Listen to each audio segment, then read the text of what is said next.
Welcome to the Turkey Hunter Podcast, the original all-turkey, all-the-time podcast with your co-hosts Andy Galliano and Cameron Weddington. In our weekly podcast, we're going to bring you some wild turkey calling tips like this. From there, we're going to go into, she's aggravated, there's another hen that's challenged her, or she's challenging another hen. She's going to cut an excited yelp.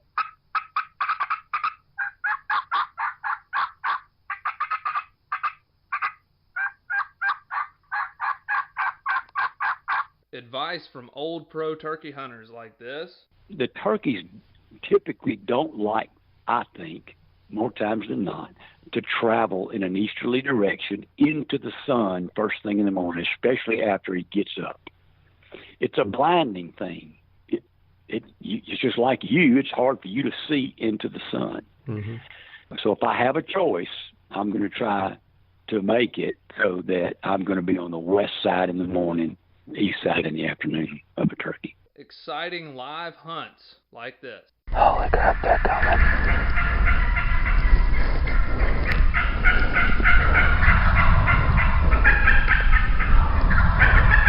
Holy cow.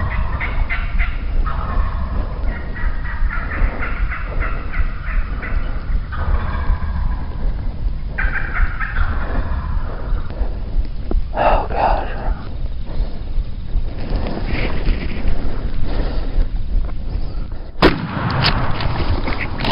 Then we're going to teach you how to cook your bird with advice such as this. With some fresh rosemary and garlic, and then cool that off and spread that along the inside of that butterflied turkey breast that we've seasoned on both sides. Wildlife management tips for your property, especially with turkeys like this. If you look at the type of habitats that turkeys need for nesting and brooding, that tends to be habitat that can be managed more successfully with growing season fire than with dormant season fire. And hopefully along the way, we'll get plenty of these. Well, on November the 28th of 1953, I was attached. When I popped out of my mom and the baby doctor spanked me on the bottom, I went, oh! And I've been doing it ever since. I like that. Thank you for tuning in. And now, for this week's show. Hello and welcome back to this week's episode of the Turkey Hunter Podcast. You are listening to episode number 544, Finesse Turkey Hunting with Bob Byrne. And I am your co-host and the guy who has been getting quite a few turkey poult pics and videos. Wow, I wish I could say the same, but I'm your co-host and the guy who has his voice back. Although you do sound like, it's not Daphne, who is the other fun girl from Mount Pilot. So I can't remember her name, but yeah, no. If you think this is bad, you should have heard me 2 days ago. I could have note for note nailed "What a Wonderful World" by Louis Armstrong. I tell you what. But and then I guess it was 2 days ago. I literally could not speak. It was It was really a weird sensation. And also a big realization that talking is very important, especially in business. Man, so a lot of my friends they kind of give me a little bit of grief and hard time because I guess technically I'm a germaphobe. I wash my hands. You are a germaphobe.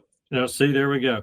I wash my hands like crazy. If you tell me you're sick, I'm going to avoid you. I won't drink after somebody. I won't eat after anyone. And that is the reason why. If I get sick and I lose my voice, I'm out of business for 2 or 3 days. It'll do it. It was weird. I could barely whisper. So, people call and I'd be like, hey, you lost all your money. It's gone. You were just doing that to the people who've invested in semiconductors. Yeah. It's all gone. Sorry. It's gone.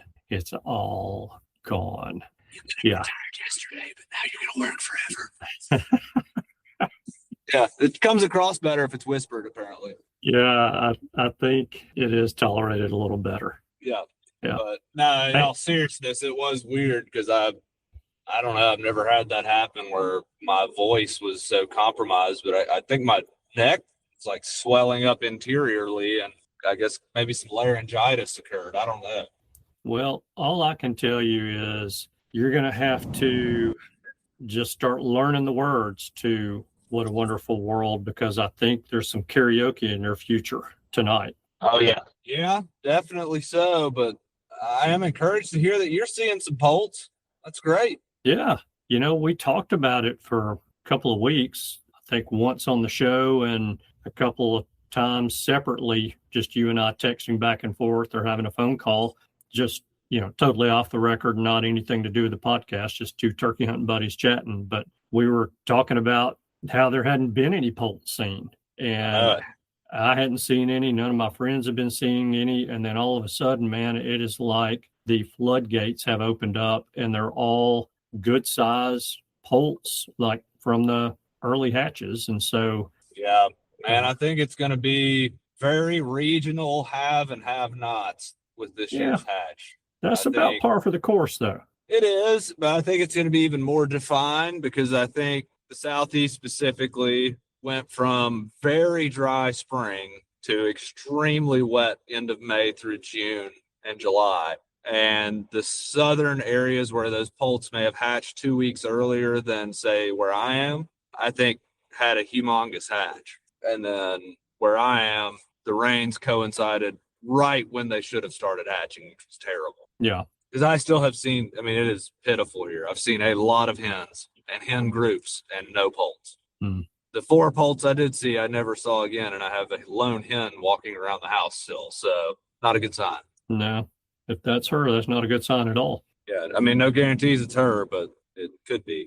And I haven't seen the one that had the poults. So yeah, it is what it is. Some part of it we can't control. I got my habitat's great. My predator trapping was A+. Sometimes it just doesn't work out. If those 4 poults did make it, maybe it's because I trapped enough coons. I don't know. But all you can do is set it up the best you can and hope the weather complies. You're exactly right. You're exactly right. Well, cool. Well, we've got a pretty darn good show today. And fortunately for the listeners, they get to hear this episode, this interview, this phone call this time. Yeah, the first one was incredible. It was off the hook. No one will ever know. We got so many like top level turkey hunting tips, not even hunting. These are just turkey killing tips. I mean, must be, what would you say, about 300 or 400 years worth of turkey hunting tips that have just been passed down from Native Americans, generation to generation, to then passed down to the white man through generation to generation, and then shared here on an interview, and then the realization that I didn't hit record. It. Yeah. Well, then I remember a whole segment where he just listed off exact coordinates to the best turkey hunting places in the United States, and we did too, but we didn't record it. Darn. None of them didn't get recorded. So we decided now we're not going to do that. So sorry, everybody. Yeah, this is, I guess, kind of maybe a little bit like the Lost episode. Yeah, but it's a great one. I really enjoyed it, and I will say, if somebody, you know, the way I hunt and the way you mostly hunt, Bob hunts differently than us. If you're a quote unquote run and gun style hunter, Bob Byrne does not hunt like you, and that's me. I don't necessarily think it's a bad thing to listen to how other people have success using other methods, because for me, I learned a lot, and things I might employ when it's really windy, when it's rainy, when birds are not gobbling at a certain point in season. Hunting like Bob describes may be more successful than the way I hunt. Well, and here's the thing, that whole conversation about which way is the right way, which way is the more successful way, which way is the best way, you can take all of that and throw it away because none of it matters.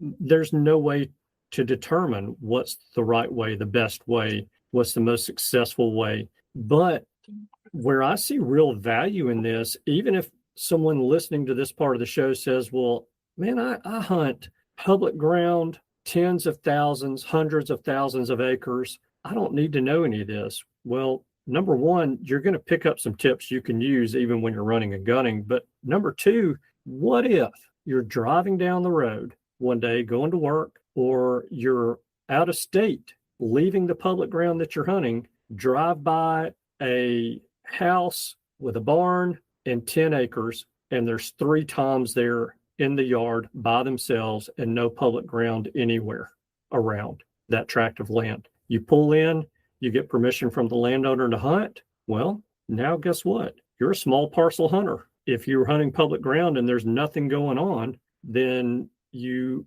get this setup to work out for you, this arrangement to work out. Now all of a sudden you're hunting 10 acres with 3 toms that are staying in the area because they've got no pressure on them anywhere around. So there's a lot of very useful information in this show. And, this is normally something I would say for the outro, but there's a lot of really useful information in this book. And yeah, I do highly recommend the book. Yeah.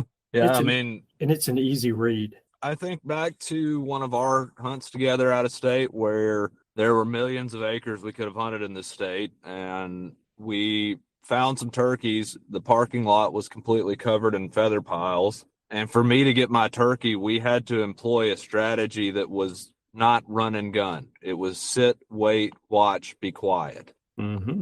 And so this is that type of hunt, which led to success that I do not think would have been had we been running around yelping. I'm confident we would not have killed a turkey if I had been walking ridges and yelping. We wouldn't have killed that one. I'll tell you that much. No. He was a drummer, and he knew not to gobble anymore. Yeah, you're exactly right. And Bob's strategies are useful, and I agree with you. The book was great. It's super easy read. It is very easy to read, and it has highly pictures recommend in it. Yeah, pictures. It's great. Diagrams, things my mind can comprehend, which is big.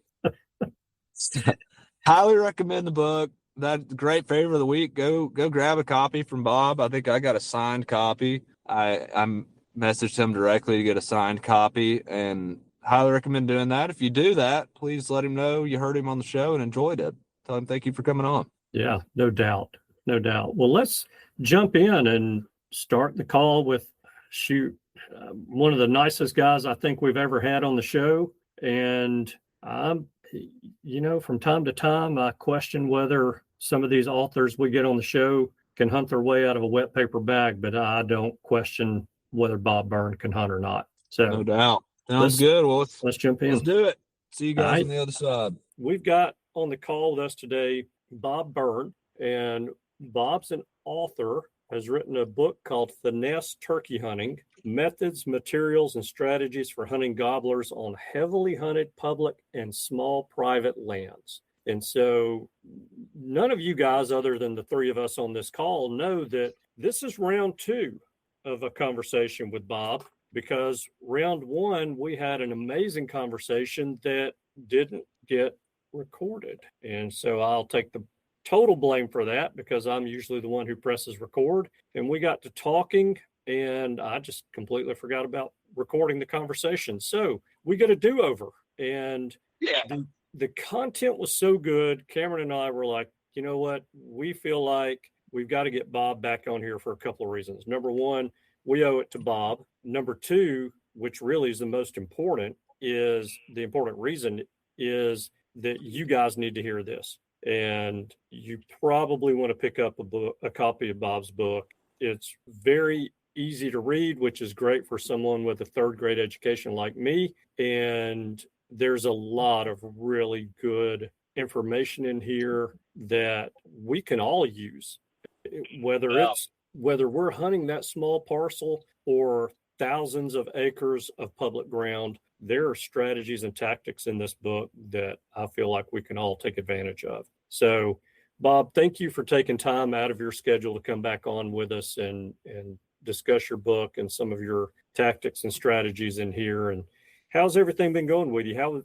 In addition to that, how was your turkey season this past spring? Well, first off, thanks for having me on, not only the first time, but the second time, probably more important on the second time. It was a great time the first time. I hope we can replicate it on this time. So my season was a little challenging, and I don't know whether it was a good season or not, and let me explain a little bit. I set up my finesse blind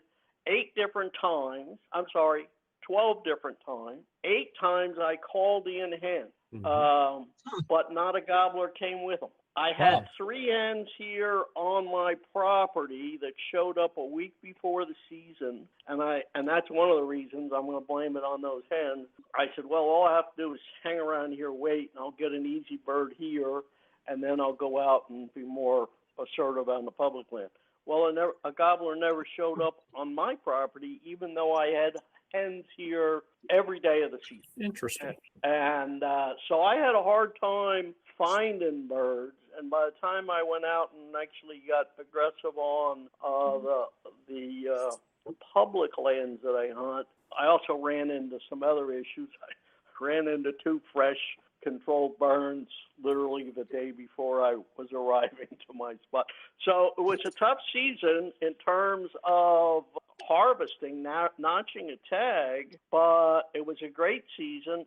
I don't know that I've ever called in that many hens, because normally there's a gobbler with about every other bird.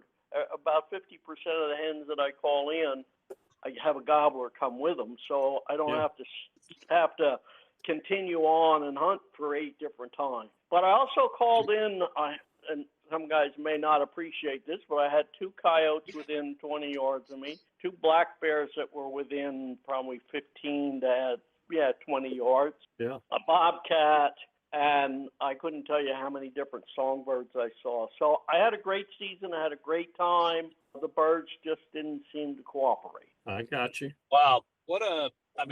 Literally the opposite of my season.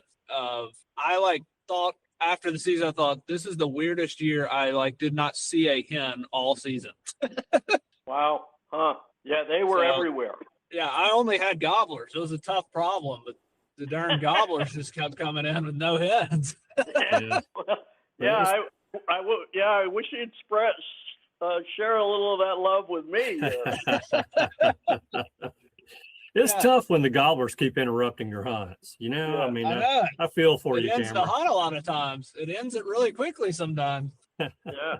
No, it's crazy because here it seemed like the breeding cycle was very well into the cycle when our season came in, and so the hens, I hope, were all sitting on nests around, and so they just were not with the gobblers at all. It made it. Our hunting efficiency was very good on our properties this year because it was, lone gobblers. But we did not see any hens, ever, which is unusual. Yeah.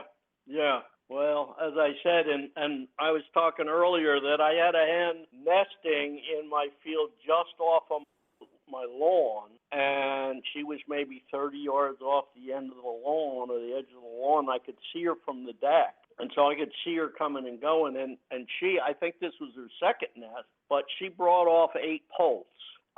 That's great. And that's the best reproduction I've had here in 6 or 7 years, I think. So I'm hopeful that that's more than just a one-off observation, and that's true widespread throughout the area, and maybe we can have a little better season going forward. Yeah. Why don't you do you want to introduce, kind of tell people about yourself, where you're from, just a little bit about your turkey hunting career? Sure. So I'm retired, but I've had a wonderful career in wildlife conservation. I worked for 4 different state wildlife agencies in a variety of capacity, mostly on the information education side, communication side. Then I went to the non-government community in Washington, D.C., and worked for the Wildlife Management Institute, kind of a think tank to help all state and federal agencies and land management agencies as a kind of a liaison with the federal government. Then I worked as international conservation, and then I became Byrne Consulting and worked as an independent contractor helping out on my own for about the last 15 years of my career, and I still do that on occasion. And so, again, I've had a great conservation career, and in the early days, that actually allowed me to be in contact with some really good turkey hunters. I helped establish 2 state chapters of the National Wild Turkey Federation, one in New Jersey and one in Washington State.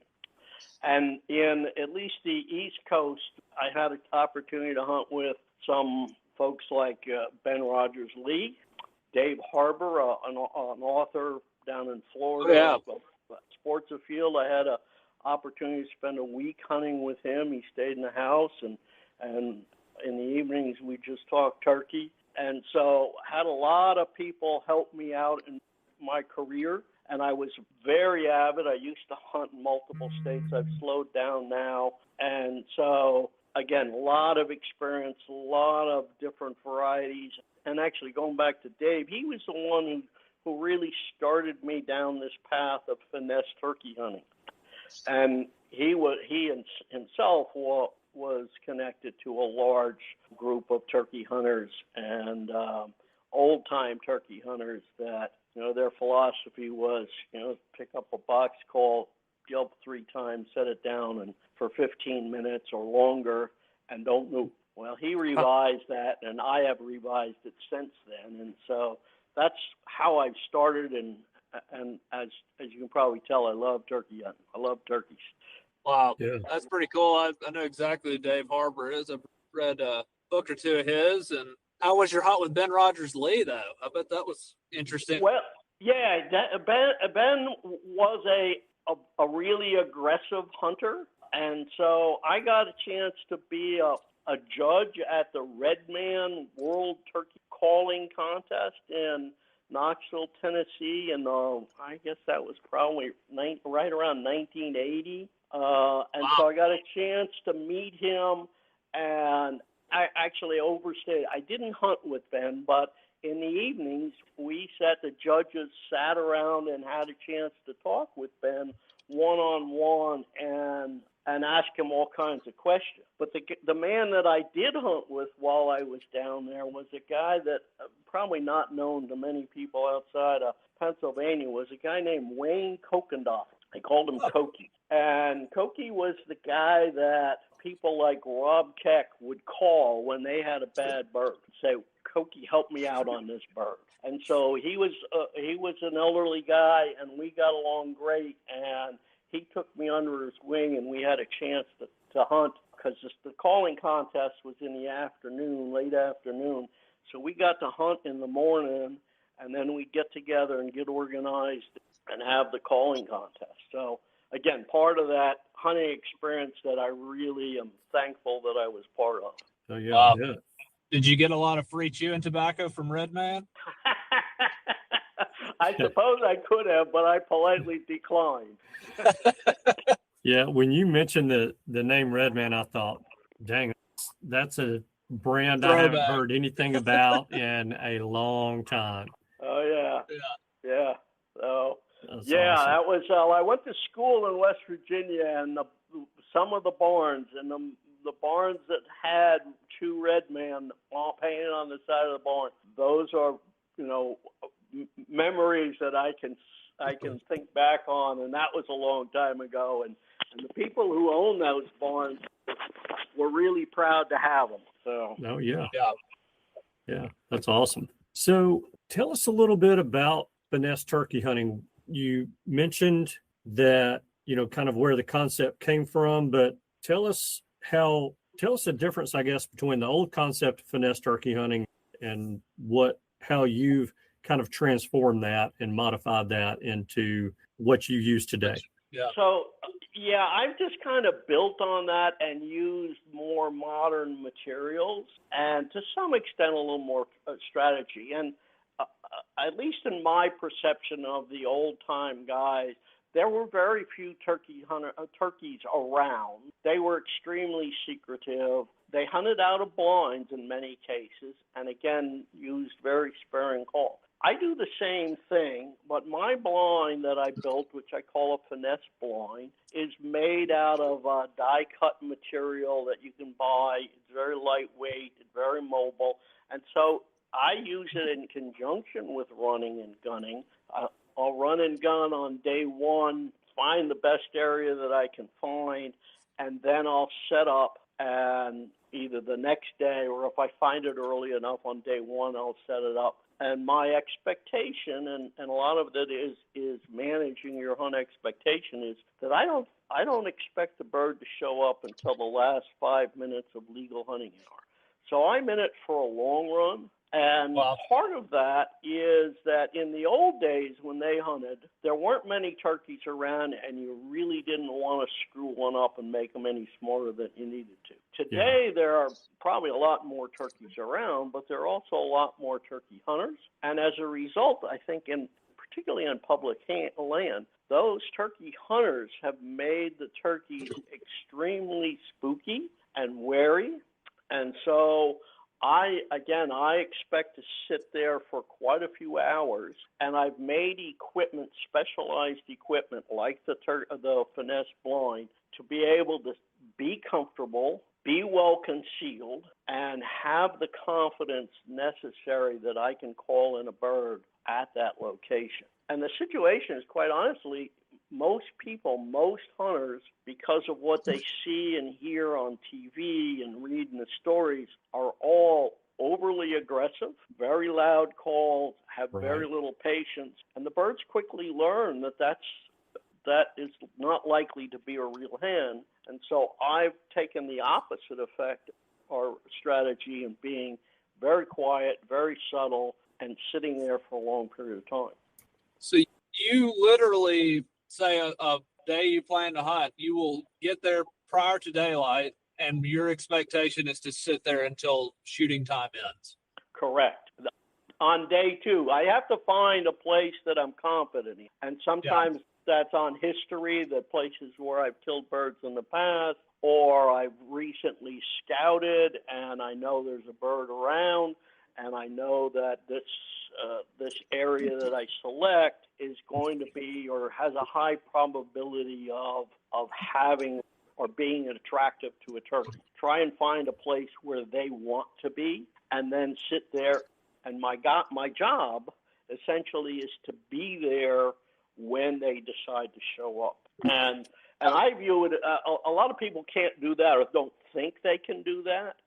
I look at it as a gift to be able to sit in the woods undisturbed, completely relaxed, well concealed, and let the world unfold in front of me. Whereas a lot of people in our go society type A say, oh no, I could never sit there. Yet oftentimes those same people can sit 4 or 5 hours in a tree stand for deer, but somehow that doesn't translate into turkey hunting on the ground. And again, part of that is being comfortable, being well concealed, calling sparingly, and being confident in what you're doing. And that's really how my book is laid out. Those are the 4 major themes in the book, and I look at those as really critical skills that every turkey hunter needs to master, whether they're hunting in small properties, public land, private lands, doesn't matter. Even a running, gunning, those are still skills that they need to master. And so, again, I think about it in a little different way to try and make sure I'm successful or encourage my success. Yeah. I love the fact that you've included confidence in that list, because I think personally that is a huge part of being successful, whether you're running or gunning, or running and gunning turkeys, or you are putting the boat in the water to go fishing, or you're going to climb in your deer stand. If you don't have confidence in what you're doing and in your setup, in your gear, and in everything that is going on around you, that, number one, that ability to sit there, like you said, is going to be diminished. But number two, I just think you're wasting your time. You probably should just stay home. Exactly. I think, the gremlin, there are so many gremlins that can seep into your mind that'll discourage you and make you get up and move or change your mind or whatever. And all of that is a mental game. And changing your expectations of how the hunt is going to unfold and being satisfied with the just relaxing in the woods and letting it unfold is something that you can easily train yourself to do. And again, it is, I think, as you say, very critical in terms of your long-term success. But part of that confidence is also doing the scouting, doing the homework, looking at the lay of the land, understanding the lay of the land, understanding the habitat and what turkeys prefer, how, the reading sign, and again, understanding and putting the time in necessary to become confident in your setup. Yeah. What? Go ahead, Kevin. I was going to ask, phase one of what you just described as your first day out there, somewhere you've never been, let's say, what would be the things you see that all of a sudden you're like, oh, to tomorrow I will sit here all day. I'm so confident in what I've seen, I guess, or heard, whatever it may be. Well, obviously the best sign is in the spring is a bird that's gobbling someplace. And if I hear a bird, 2 birds on this ridge, I'm going to sit there. Yeah, exactly. And particularly, I'll get there early and I'll listen. I'm not as aggressive as I used to about trying to start a bird, especially on public lands, because if a bird sounds off too early, it's only going to attract other hunters. But if I get one, then I'll figure out where he is and try and be reasonably close, but not so close that I'll bump him. And that's something that I don't know that the average hunter realizes, that a turkey can really modulate its gobble. And having sat in one place, I can remember one bird that I called in, and he came in right in front of me on a ridge top, and he got about 75 yards away and gobbled. And I would have bet money if I didn't see him that he was 250 yards away. Yeah. And I think that's why people overrun birds a lot and everything else. Yep. So anyway, I'm much more cautious about birds because I'm much more confident about being able to call them in. So the first thing, obviously, you get a bird gobble, and that really makes my confidence skyrocket. The second thing is fresh scratchings and leaves tore up, particularly if you've got multiple days of scratching where you can see they've been there a couple days in a row. That's a hot spot. And multiple birds. Just as a kind of rule of thumb is that if I think there are 3 hens scratching in an area, there's a gobbler with them. If it's only one hen, maybe not. And so I'm looking for that. A dusting area is a really hot spot if I can find it. They're a little hard to find, but they're well worth camping out on, especially if you've got a dusting area that it looks like more than one bird is using. Again, that rule of 3, if there are 3 hens using the dusting area and I can find it, I'm going to be there until it gets rained on and gets temporarily set aside. But the other thing I like to find is a flat area, not so much that it is, I think turkeys prefer the flat area. I certainly prefer a flat area because I can see out and I can be more comfortable. And so that's an accommodation I make for myself. And I want to have it reasonably open. And so river bottoms are one, creek bottoms, especially open creek bottoms, and then ridgetop flats or saddles or maybe a bench on the side of a hill or where I kind of try and look. And even before I go to an area, a new area, I am looking at topographic maps. I am flying the area with Google Earth to see what the habitat looks like. And in Google Earth, if people are not familiar with it, it's a free program you can download onto your computer. And it has what they call a time machine on it.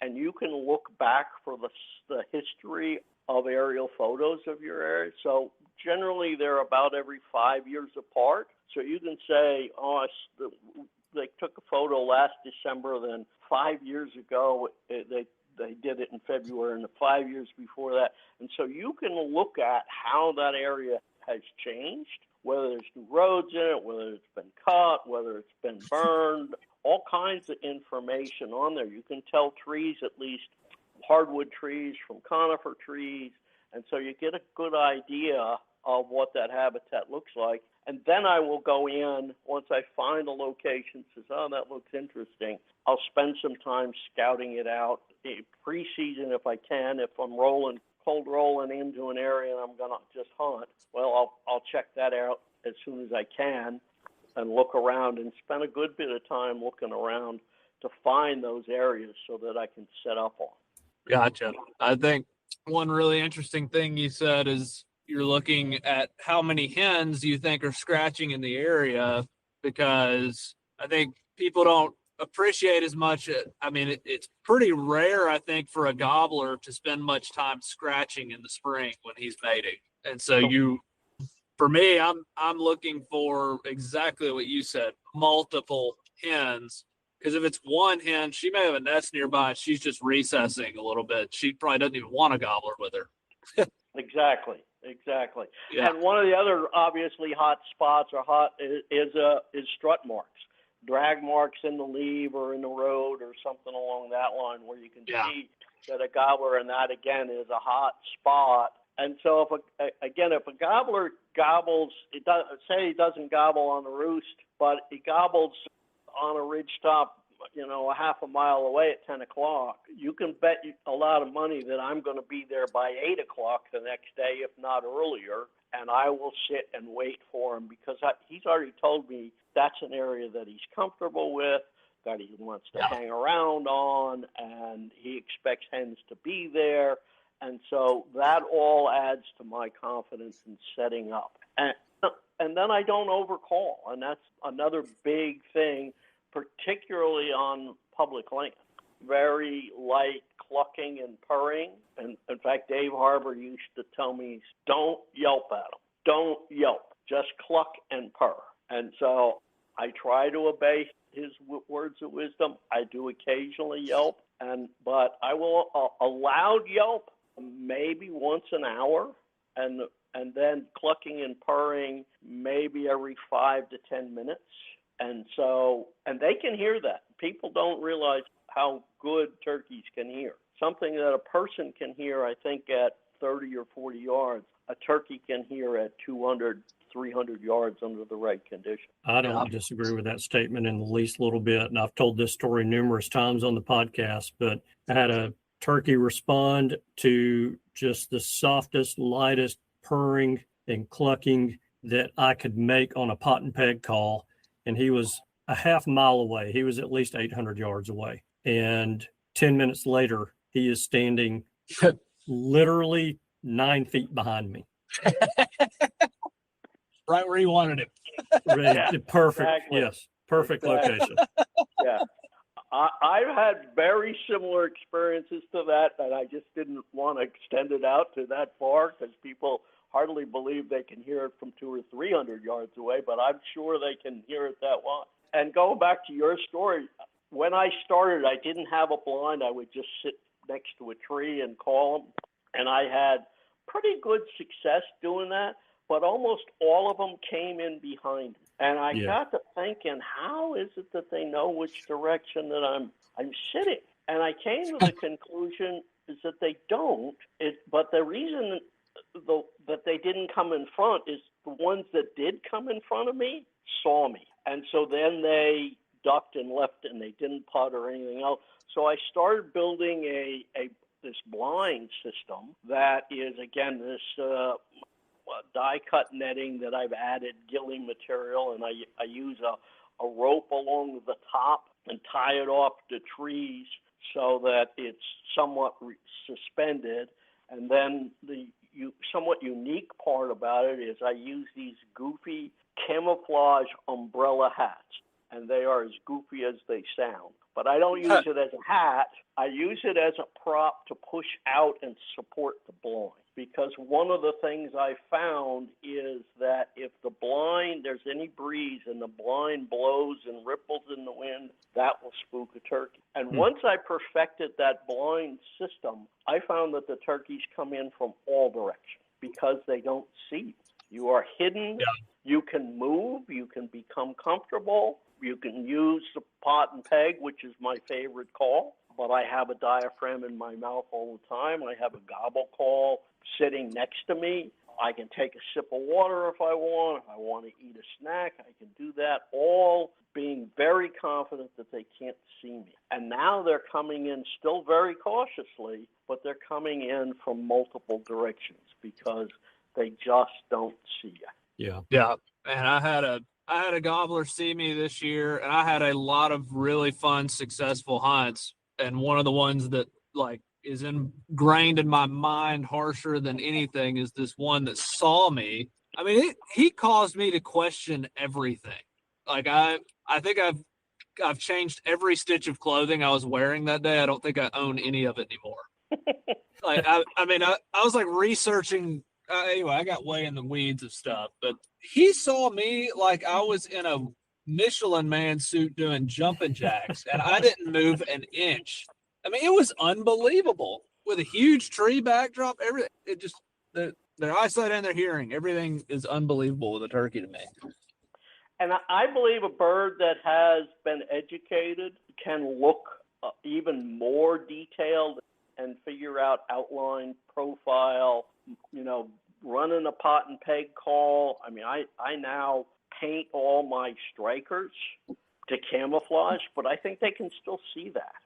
Just a little bit of a half-inch movement on a striker, they can see that from 100, 150 yards away or longer. And so a lot of those birds just don't come in, and yeah, they do. And I've had to go through that exact same experience of questioning everything that I've done. And now that's why I use this blind system that comes up while I'm sitting there. It comes up to about 2 inches below my shoulder. I can pack it up, roll it up, fits in a very small duffel bag, carry it with me.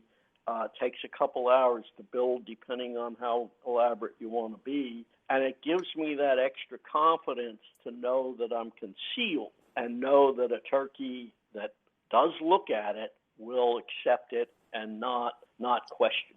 Yeah. Do you try to incorporate any brush into the blind or very close to the blind if there's nothing there naturally? Do you like cut branches and try to just lay them, on the edge of the blind or anything like that? Well, not normally these days. I have done that in the past before I used these goofy umbrella hats to support it, and I'd build this kind of very awkward lattice work. But the one thing I do is I will splash leaves onto the bottom so that the kind of the habitat of oak leaves, primarily where I'm hunting, goes up a little bit onto the blind, and it kind of blends in a little bit. And I look at, when I take pictures of my blind and stuff, it looks like a moss-covered rock to me. And and I find that once a turkey accepts that, they are pretty much oblivious to what's going on. They just don't give it a second look once they accept it. And just a real quick story, I had a hen, one of the hens that I had called in, she was so close that I was afraid she was going to scratch the bottom of the blind because it was laying out there, and she was scratching literally 2 feet away from it. And she was there for 6 or 7 minutes, and she'd pop up and look over the blind and look right at me and didn't see me, partly because I think she had already accepted the fact that this blind was there and I was there. And so, again, it was not something that she was at all alarmed about. And so when you're that well hidden, you can have great confidence that if something's coming in, they're not going to see you, and they'll be hanging around and give you ample opportunity to take a shot, and a good shot. Yeah. So tell us a little bit, because, comfort's a big thing. We talked about the confidence part of this, and comfort's a big part of this as well, and being able to sit anywhere. I mean, shoot, even in my office chair or in my chair in my living room, comfort's a big part of being able to sit there for more than 15 minutes or even 2 hours. So tell us a little bit about what you do to really kind of settle in and get as comfortable as you can be. So, yeah, and that was really the first thing that I tried to solve in this equation of how to call in turkeys. And doing that in the early days, I just hunker down next to a tree and sit as best I could. And I used that time to think about and analyze what body parts got numb first. And so the obvious ones are your butt and your legs. And so I developed a knee brace that is a piece of aluminum. Think of like a giant staple made out of an aluminum rod, a half-inch aluminum rod that's bent in a U. And then the long part, the top part, I put some foam insulation, pipe insulation on there so it's padded. And I use that to put under my knees to help support them. And that helps immensely. I don't always put them under both knees. Sometimes I'll just use one. Sometimes I'll do both. But I also discovered that I can use this as a digging tool. And so I use one leg of the staple to dig out a base, what I call, my editors made me call it a butt depression in the book. And so I use that and I dig a hole, think a large pot at the base where I dig out all the dirt, dig out all the roots, dig out all the rocks, and I build a depression for my butt, but also I build up a little bit of a ridge so my upper thighs are supported. And I also pay attention to the tree that I'm sitting at. I want one that leans back about maybe 15 to 20 degrees so that I can lean back. And my idea is to make a ground level lounge chair. And I incorporate all of those things to make sure that I am comfortable. And the first thing, and some of you guys get a kick out of it, is the first thing to test whether I can sit there for 2 hours is whether I can take a nap for 20 minutes. And I don't actually go to sleep, but I get into a very restful sort of deep breathing exercise and go through this, what I call see with my ears. I close my eyes, deep breathe, and I want to be able to identify everything I can hear and pay very close attention to that. And I get very comfortable. And if I'm in that situation, I get into that zone, and I know that I can stay there for 3, 4, 5 hours.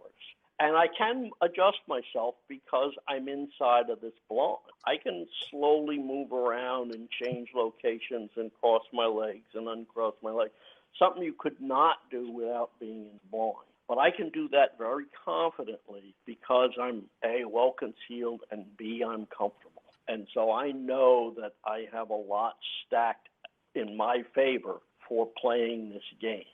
Yeah. And actually, let me diverge a little bit, is that after about the first 3 or 4 days, particularly on public lands or heavily hunted areas, most turkeys are playing a different game than what you see on TV or read about. They become very, very secret. They become very quiet. They respond very slowly or softly rather than loud. And unless you change your strategy and play the game that they're playing, you might not have as much success. And so that's part of the mental attitude that I've learned over the years, is that they're playing a different game than what you are if you're running and gunning, and what most of the people out there are playing as well. Yeah. The comfort thing is, do you carry a thermocell or anything for bugs? It depends on where I am. Yes, I have one. I carry it in the truck, and it just depends on where I am. I treat all my clothing with permethrin, which is a spray-on clothing treatment as an insect repellent. I do carry a DEET-based mosquito repellent for my hands and face. And if I'm down in a bottom where I know or fairly close to some wetter areas, I will carry a thermocell. But in most cases, I don't. In most cases, I'm up above. But I've got it ready and able to use if I need to. Yeah. I just was thinking, as you're talking, I had like a flashback to a hunt where I was on a gobbler and literally stayed with this turkey until I think it was 2 o'clock from fly down. Yeah. And I'm talking, I was a statue. like I was a tree for that entire time period. It's probably for myself, I'm most impressed with myself for staying still that long. And a mosquito got on me, and it wasn't like a little one. It was like a freaking cardinal-sized mosquito. And he wasn't just drinking my blood. He was like eating it out of me. And I looked in front. The bird had gobbled about an hour ago at me. Saw nothing. Took my right hand, killed the mosquito, looked back up, and he was sprinting away all out at like 30 yards. And I was like, you have got to be kidding me. Yeah, they'll do that to you. And those are the ones you remember, and those are the ones you swear vengeance on and you want to get. And they're the ones that are going to teach you. But I like that mosquito 100% did it. Like the way that turkeys can just appear, like most of the time, I feel like I don't see them like, oh, there's a little glimpse of them or something. They're not there, and then they're there. Like he's not in my vision, and then there's an entire turkey in my vision, and I'm like, holy cow, how'd that get there? Yeah. Conjure them up right out of the ground. They just kind of grow there like a mushroom immediately. It's magic. Yeah, that's what it's like. It is a skill set they have, but that's all. So I mean, I'll be transparent. I usually in the spring do not hunt the same way you're describing. I'm probably one of those more aggressive guys that you don't like tromping around you on a morning. Oh, I actually do like them because it makes my setup that much better. Yeah. Yeah. Well, hopefully I kill the 2-year-old with the nubs, and then you kill the long-spurred turkey a little later in the morning. Yeah, that'll work for both of us for sure. Yeah. For sure. Yeah. But I will say in the fall of the year, I am much more your speed on that type of hunt. And it's very useful because they're not typically not gobbling, if so, not much. And so that strategy has worked best for me, finding heavy sign, or seeing the turkeys or whatever, and then making a setup and being patient with it, calling sparingly. Yeah. That's interesting because in the fall I am hugely aggressive and I will keep working. And that's primarily how I scout new areas, is go fall hunting and squirrel hunt at the same time. And I just want to cover as much ground as I can and try and find a flock and bust it up and then call them back. But if I get into a really hot area, I will set up, but I rarely use my blind my finesse blind in the fall. I travel as light as I can and go as fast as I can. And now I'm a lot older now than I used to be, and so I don't travel as fast or as far as I used to. But I still put in the effort to try and cover some ground and look at new properties every year. And so I have a new spot just to be able to try and see, because some of my old spots have changed. I said I had 2 areas that got controlled burns literally 2 or 3 days before I got there, and so I had to quickly find another spot on the run. And so anyway, it's interesting how different strategies work for different people. Yes, no doubt. Well, and that's what was intriguing to me about your book is I would much rather walk, see as much ground as I can see, cover as much ground as I can cover, call sporadically, but we don't, a lot of times we just have to hunt how the turkeys, or the way the turkeys are letting us hunt. And, as a lot of this approach that I have now has to do with where I hunt. I'm in a hunting club and we have to sign out for certain areas to hunt. And so I don't get the opportunity just to go and roam over several thousand acres and cover as much ground as I can cover. I may have a couple 100 acres or 100 acres that I can cover in a morning. And so this year I found myself with turkeys gobbling on the roost one time or 30 times. They would fly down.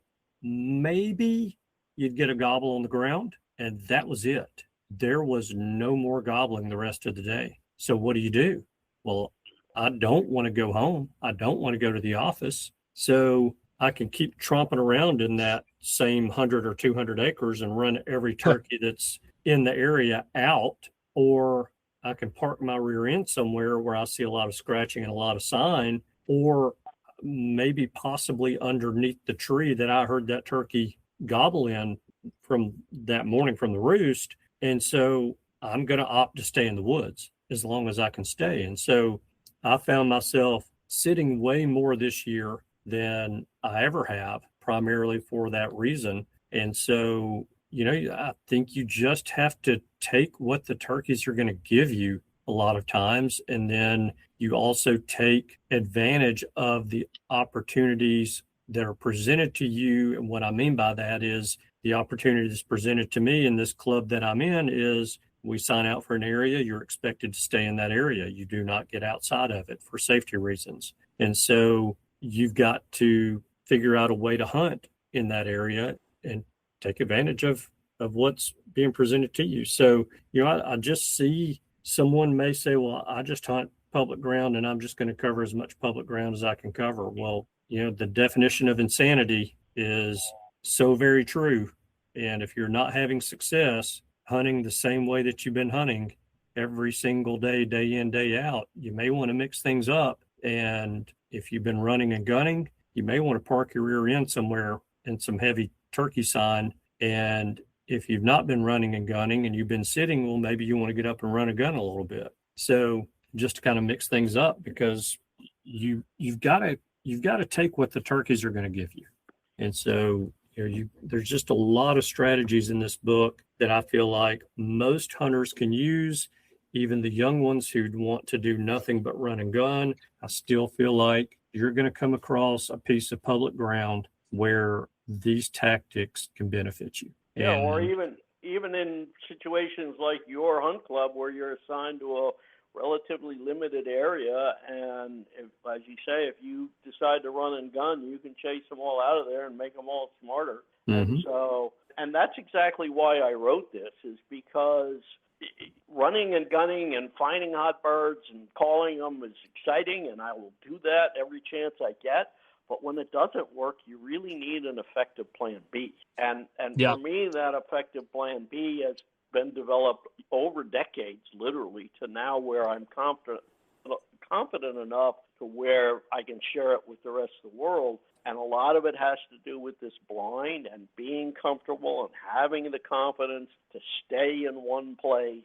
And much like a tree stand, when you put a tree stand up, you're committed. You've made a commitment to that location. If you just sit next to a tree turkey hunting, you don't have a lot invested in it. But if you put this finesse blind up and you dig a hole for your butt and you get in there, that helps with your mental attitude, because now you've made a commitment to that spot and you're more likely to stay in that spot. And again, turkeys, when they don't hear much or they just hear the sounds, the subtle sounds of a turkey, a contented hen over on the ridge top, they are much more likely to believe that than, again, having someone being aggressive and loud calling and moving through the woods, because they've seen that already and they've largely experienced and had bad experiences with that. And most of them have been spooked. And most people think that when they stop gobbling, either the breeding season's over, which is largely not true, or there are no turkeys there. And so the studies have shown that if you find in the spring, go out and scout and hear 10 turkeys and locate 10 turkeys, even on the heaviest hunted public land, 7 of those gobblers are likely going to survive at the end of the season. And so you just have to have the confidence to say, they're still here. They're strutting around. You find a hen or a spot where hens like to hang around, especially multiple hens, and figure out how to be well concealed, comfortable, calling sparingly, and maintain your confidence. Then you have a much higher success, and that plan B starts coming together, and you can start actually getting birds and having more success than what you would have without that plan. Yeah. I'd like to pivot a little bit, a section of your book, kind of the second part of it is the small properties, private land properties that a lot of people may have 15, 20 acres, maybe more, maybe less, that they want a turkey hunt on. And you go through one section of, attracting turkeys to your small parcel. I thought it I'd like for you to share some of your thoughts on that. Yeah. So I'm lucky to have 40 acres in Northern Virginia that turkeys do use. And so, but I have to look at it. The first thing I would suggest to anyone with that situation is look at your property in the context of what else is around and making sure that you have something different that is attractive to turkeys. And so my property is actually managed under Department of Agricultural Land Conservation Stewardship Program. So I'm doing habitat work largely to encourage warm season grasses, native warm season grasses, and early successional habitat for other songbirds, but turkeys benefit from that as well. And so, again, once you've determined how your land fits with the rest of the property around you, then I start looking at places that I may be able to enhance or modify. And so I do use mowing, planting, herbicides to create places that turkeys really like. So I've got a couple clover fields that birds generally spend a bit of time with. And if you're going to put in a food plot specific for turkeys, clover probably works as good as anything. Red clover works a little better than some of the other clovers because it's a little more tolerant on both drought and pH, but it does take a little bit of work to get it in there, maybe some lime to get it started, herbicides to eliminate competition. But you want to do it in a strategic manner so that you understand and try and find where turkeys want to be and then make that place even better rather than try to force turkeys into a place where they may not normally like to be. And again, that's in the context of what's happening in the rest of the area. And we talked about Google Earth a little bit ago. Google Earth is a really good tool to start looking at what your neighbors are doing, and even a mile away, it's not too far away to start looking at what's happening in the general environment. And again, food, brood habitat, nesting cover, strutting ground. My clover patch is in a little bit of a hill, a little knob, and so turkeys tend to like to strut there as well, and I've encouraged that because of the vegetation that I'm putting there. Logging, if you have a chance, and depending on whose property it is and stuff, you may be able to do that. You can plant trees if you want.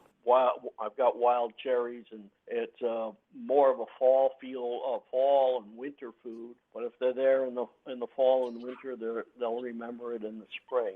So there's a lot of things you can do, but you want to do it in a kind of a strategic manner. Yeah. You said red clover specifically? Like, is that including crimson, or are you saying red sure, clover? Crimson.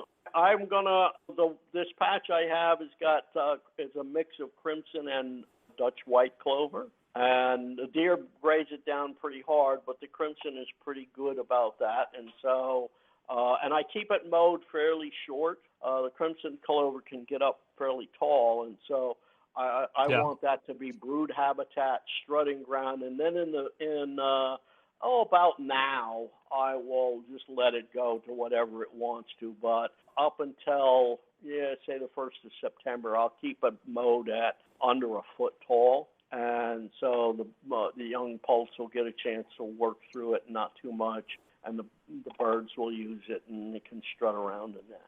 Yeah. One thing I do want to say is that it does take planning to do this and some hard work. And you want to be careful on herbiciding. I use a lot of herbicide. I just finally got in.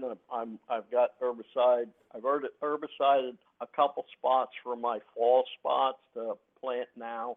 But I also put in or herbicided a couple spots that I'm actually going to plant next spring. But here I am 8 months ahead of time, and I'm thinking about what's going to happen. And so you do want to plan ahead. And some herbicides turkeys don't like to go into after they've been herbicided. I don't know whether it's the smell or the taste or both, but you can actually drive turkey out of an area by using herbicides at the wrong time. So you want to be careful about doing that, especially right before and during the hunting season. Yeah, that's a great point. I've seen that happen multiple times all across the country. You have turkeys using an area consistently, and then someone will come in and spray herbicide, or they'll even spread a slurry from the local chicken farmer or dairy farmer across the field, and the turkeys will vanish for days.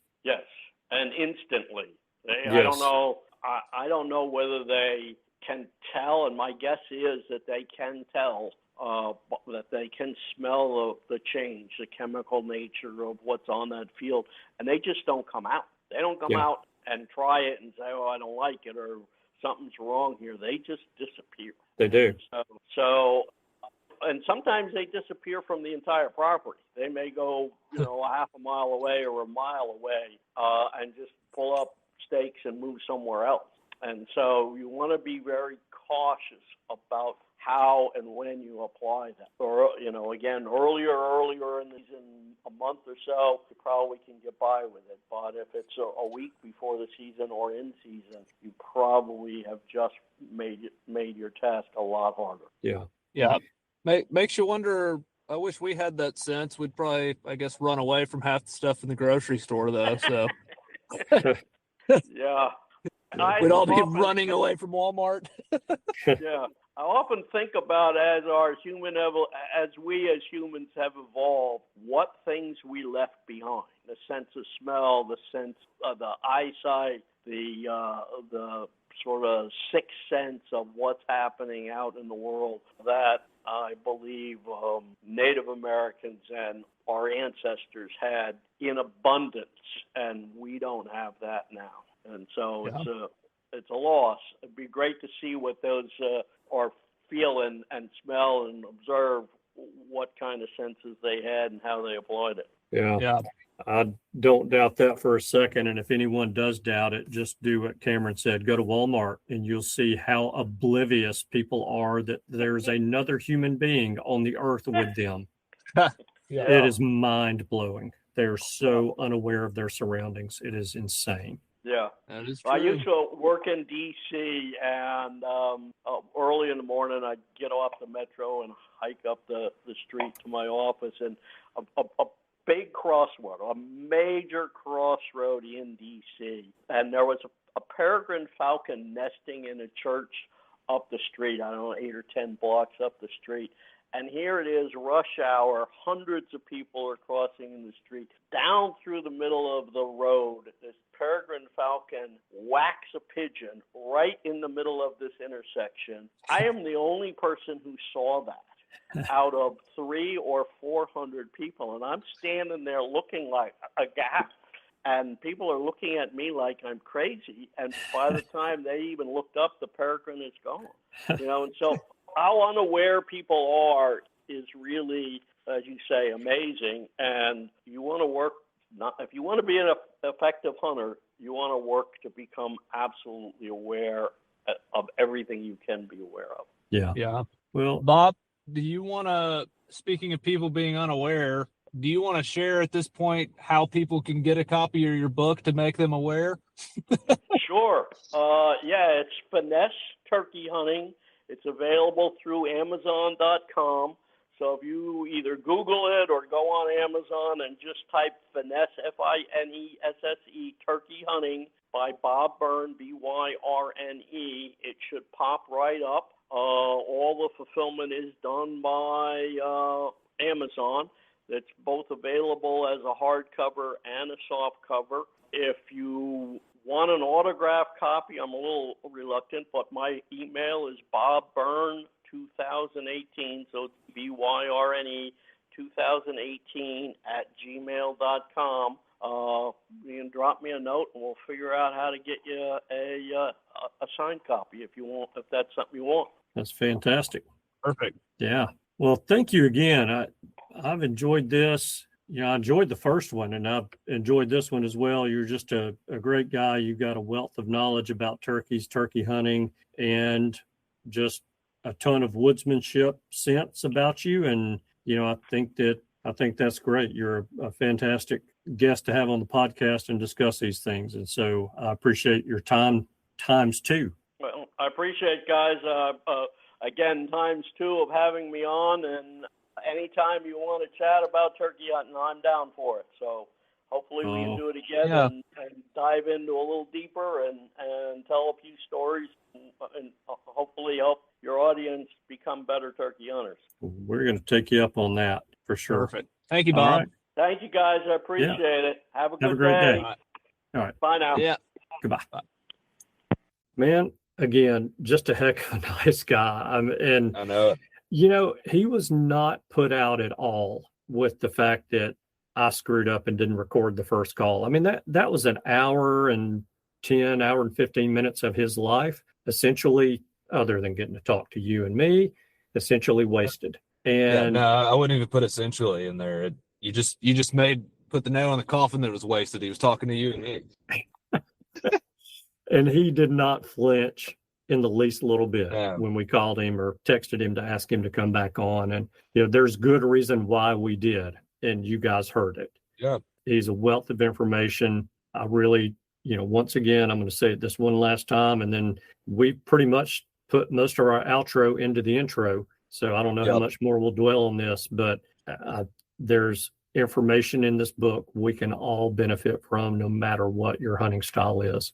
So no doubt. I also think it would be very beneficial if somebody has a disability and wants to get into turkey hunting and may not, you know, running and gunning is not an option. It just simply is not due to physical disability. Bob's strategies would be very good to learn for that. And I think back to, I took a guy who was in a wheelchair turkey hunting and he killed one. And had we hunted like I would have wanted to hunt, we would have never killed that turkey. Never heard that turkey. Never, didn't even know one was in the world. We're sitting there chatting it up, and there he is. And I mean, so the strategy works. It's just different, and it works. Mm-hmm. Yeah. So no doubt. That's all I got, man. I enjoyed it. I love getting new guests on, new authors, new turkey hunters, and really interesting. He sent us some pictures from that calling competition. The camo that he was gifted from that competition is super cool. And what a neat guy to get to talk to. And I'm glad you brought that up. So he said that it was the Red Man Turkey Calling Championship or whatever the exact name is. I can't remember, but that it was Red Man, but it actually is a Levi Garrett or was a Levi Garrett sponsored competition. And so he sent us a picture. They gave him a set of camo with a patch on it that has the Levi Garrett, you know, whatever the name of the competition is on there. And that was really cool. You know, just that camo outfit's 40 plus years old. No doubt. It was really cool to see that. It's like the old school Army surplus camo too. It's neat. Yeah. Yeah. So we got a picture of a little piece of history there. That was awesome. I think I'll see if I can add that in the show notes. Yeah, that'd be cool. That'd be cool. Kind of neat. Yeah. You think the guys back then, they after they killed one, they just took a big old eagle claw pinch out of their Levi Garrett, stuck it in their mouth, and sat under the tree, spitting and reciting a soliloquy? Yeah, absolutely. While they recorded it on their smartphones and with a posted selfie it on social media. That's exactly what they were doing back then. Yeah, it's just evolved. Now people smoke stuff. Back then, it was you just put an absolute hog of a chaw in your mouth and just spit all over the place under him. To honor the old gobbler. That's right. Got to give back. Old public land warrior. Mm-hmm. Yeah. Sorry. All right. I'm done. I'm done. Good stuff. All right. Well, enjoyed it. Gargle with some honey and lemon. Hey, I'm ready for fall turkey season. When I yelp this fall, I'm going to sound like a gobbler. I don't even have to change anything. My voice is doing it for me. There you go. There you go. That's it. My body knows how to change. All right. Hey, before we do sign off, don't forget in the show notes, there's a link where you can click to access the raffle tickets for our raffle hunt that's going to be held in February. And I know you're thinking, man, it's August, but February is going to be here before you know it. We'll be drawing in January. And what the heck? Buy 10 this month, buy 10 the next month, buy 10 the month after that, 10 the month after that. Just increase your odds of buying, spread it out over a little bit of time so you don't feel like you're wasting all your family's gasoline money or grocery fund budget, and buy some tickets. Come hunt with us in February in South Texas for some mature Rio Grande gobblers. And heck yeah, 2 gobblers apiece. We'll draw 2 winners. Hunt dates are February 24th through the 27th. We will hunt a morning, 2 full days, an afternoon, 2 full days, and a morning. And we have the ability to take up to 8 gobblers. It's going to be a great time. Same place we went 2 years ago. We didn't do it last year.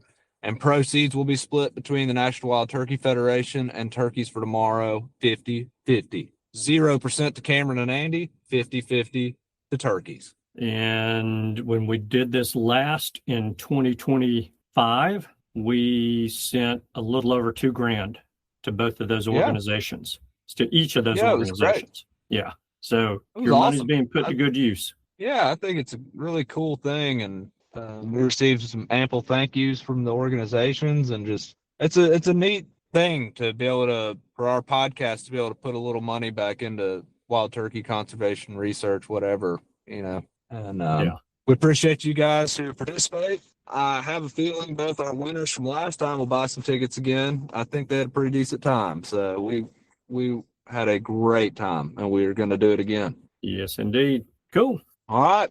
See you guys next week. Thank you guys so much for tuning in this week. We know that you have choices. We appreciate you spending your time with us. We hope you have a wonderful week, and we look forward to seeing you again next week. Goodbye. Bye. Thanks for tuning in. You were just listening to the Turkey Hunter podcast. If you enjoyed the show, please go on over to iTunes and leave a 5-star review. And make sure to head over to www.iamturkeyhunting.com to subscribe for free turkey hunting tips, tactics, strategies, and product reviews to help you have a more successful turkey season.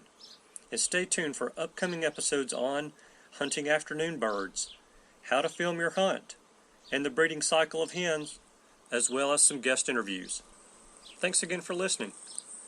We know your time is valuable, and we appreciate you sharing some of it with us. See you next week.